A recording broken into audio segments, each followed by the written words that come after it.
Alright, so not long ago, I outlined 5 pet peeves of mine when it comes to buying cards at local shows. Now it's time to flip the script and look at things from the other side of the table, because if you've ever set up at a show, you know it comes with a unique set of frustrations. Today I'm going to break down 5 of the biggest pet peeves that dealers have to put up with on a regular basis.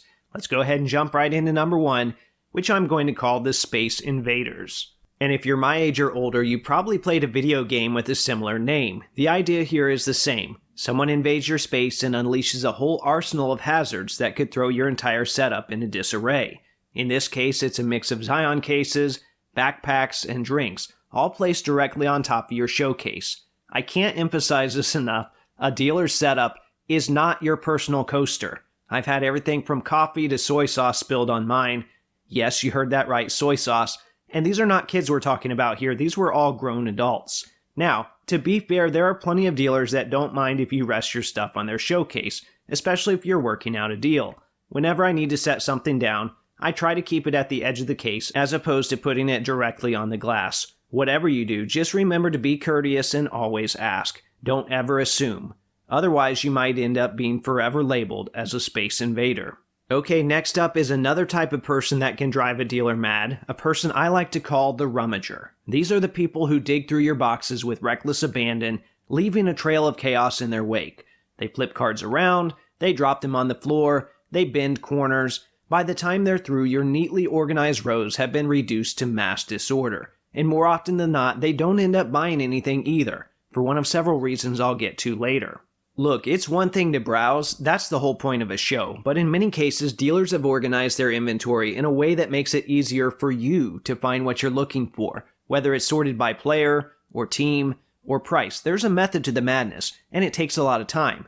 Having to go behind every person and fix a mess over and over again is exhausting, not to mention completely unnecessary. At the end of the day, no one expects perfection, but a little respect goes a long way. Whether you're actively looking to buy or just browsing, always try to leave the area in the same condition you found it. Alright, so in addition to the Space Invaders and the Rummagers, let's talk a little bit about the price harassers. And I'm not talking about the people who bundle a handful of items to get a nominal discount. The emphasis here is on the term harassers.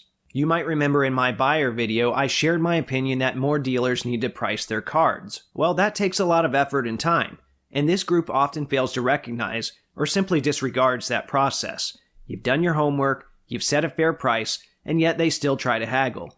It never fails. This is the type of person who, when you're $5 or $10 apart says, well, it's only $5.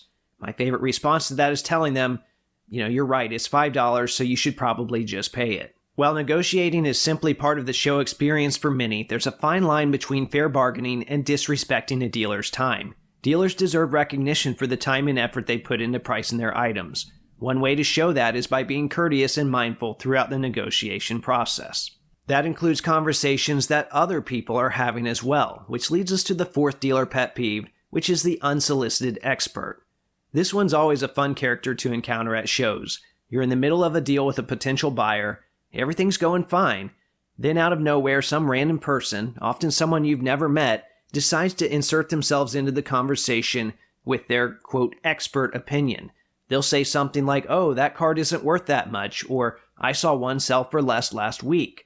Look, I get it, everyone has their opinion, but unless you're directly involved in the deal or have been asked for your input, please just keep it to yourself. What's frustrating is that these unsolicited comments can have real consequences too. They can cause doubt in the buyer's mind, make them second-guess their decision, or even outright kill the deal altogether.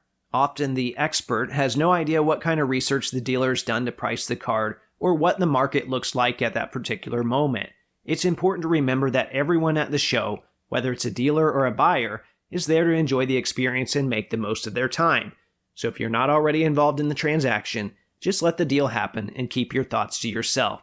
Alright, so once you've made it through the negotiation phase, you've agreed on the price, things are moving smoothly, you think everything's set, and out of nowhere, the Venmo Vanisher appears. And I probably could have called this person the PayPal Phantom as well. It's the same idea. Either way, we all know this guy. You're all set to finalize the deal, but all of a sudden the buyer's running into, quote, issues with their Venmo account.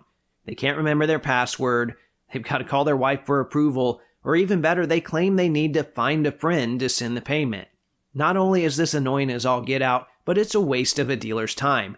And honestly, there's not much a dealer can do to prevent this from happening. This is why, as I've said many times before, when you go to a show, cash is king.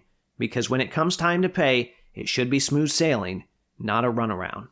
Alright, so there you have it. Those are 5 things that, in my opinion, can really test a dealer's patience at card shows. If you haven't noticed, it's pretty simple. It all comes down to respect. Maybe there was something I talked about today that you don't agree with, or maybe there are pet peeves that I missed out on entirely. I'd love to hear from you. Feel free to let me know. In the meantime, remember there are new episodes of the audio podcast that come out every Thursday, and as always, thanks for watching.